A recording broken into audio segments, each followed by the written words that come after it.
아, 좀 정신없이 보냈네, 하루. 아.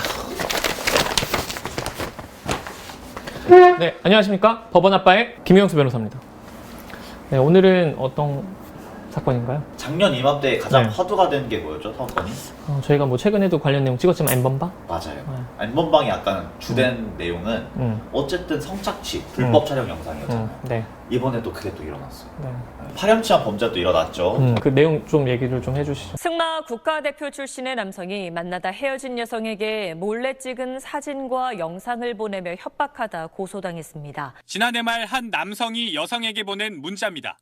사진과 영상을 들먹이며 당장 집에서 나오라고 겁박합니다. 돈을 요구하며 집요하게 협박합니다. 김 씨는 헤어진 여성 A 씨에게 동의 없이 촬영한 사진과 영상을 보내며 한 달 동안 괴롭혔습니다. 김 씨는 만나주지 않는 A 씨의 집 앞에 찾아가 경적을 울리며 소란을 피우기도 했습니다. 촬영물을 가족과 지인들에게 보내겠다는 협박까지 받자 절망한 피해 여성은 극단적인 선택을 시도하기도 했습니다. 오늘은 이제 네. 그거에 대해서 말을 해보려고 해요. 관련법에 대해서 한 번만 좀 말씀해 주시죠. 이게 사실 여러분 너무나 잘 알 거예요. 성폭력 범죄 처벌 등에 관한 특례법. 뭐 너무 많이 들어봤죠? 여기 보면 카메라 등을 이용한 촬영을 처벌하고 있습니다. 근데 카메라 등을 이용한 촬영을 다 처벌하는 게 아니라 카메라 등을 이용해서 촬영했는데 그게 상대방의 어떤 성적 욕망이라든지 또는 수치심을 유발할 수 있는 사람의 신체를 대상자의 의사에 반해서 찍었을 때 처벌하고 있고, 형량은 7년 이하의 징역 또는 5천만 원 이하의 벌금에 처한다라고 얘기를 하고 있어요.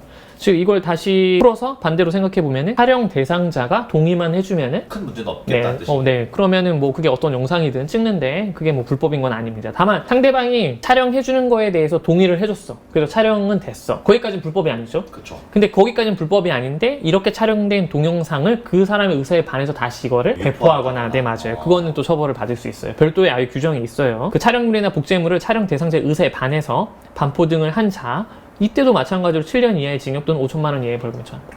그러니까 찍는 것도 7년 이하의 징역, 5천만 원 이하의 벌금. 배포하는 것도 7년 이하의 징역, 5천만 원 이하의 벌금. 만약에 찍어서 배포했다! 14년 이에 그러면?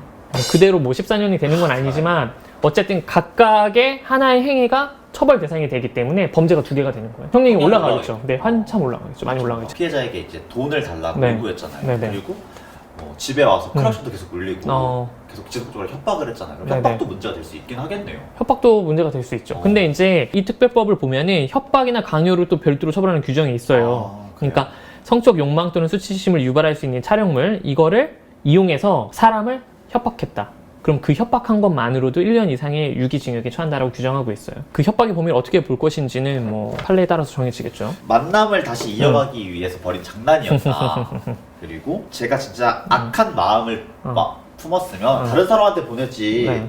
왜 피해자한테 보내겠냐, 그런 내용을 이렇게 주장을 하고 있거든요. 요거는 그건 말도 안 되는 거예요.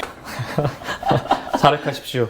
변명하지 말고 자백하십시오. 왜 변명을 합니까? 이런 범죄에 있어서 피해자 입장에서는 사실 가장 꺼림직한 게 뭐냐면 상대방이 처벌을 받았어. 그래도 이게 끝났다고 생각하지 못해요. 못하겠죠. 피해자 입장에서. 왜냐면은 가해자가 그 영상물을 USB라든지 다양한 이동 매체, 이동 저장 매체에다가 저장해 놨을 수 있잖아요. 저장해 놓고 몰래 숨겨놨다가 그렇게 다양하게 복제해서 숨겨놨을 가능성이 많겠죠. 지금 다 지웠다고 해서 피해자를 안심시키긴 하지만, 그리고 그 안심시켰기 때문에 피해자도 합의를 해주겠죠. 근데 나중에 갑자기 그게 튀어나올 수도 있는, 피해자 입장에서는 그런 상황들이 우려되기 때문에 평생을 트라우마를 갖고 살아야겠죠. 이게 장난 아니네, 범죄가. 장난 아니죠. 이거 진짜 영상물 이 범죄는 제가 볼 땐 형량을 더 높여야 돼. 최근에 그 데이트 폭력, 또 뭐라고 하죠? 스토킹 범죄와 관련해서 다양한 어떤 입법의 움직임들이 있습니다, 여러분. 근데 물론 지금 제도적으로 보완이 필요한 부분들은 입법을 만들어서, 입법에 미비가 있는 부분들은 법을 만들어서 보완을 해야 되는데, 결과적으로 2차 사냥엔 또라이가 있어요.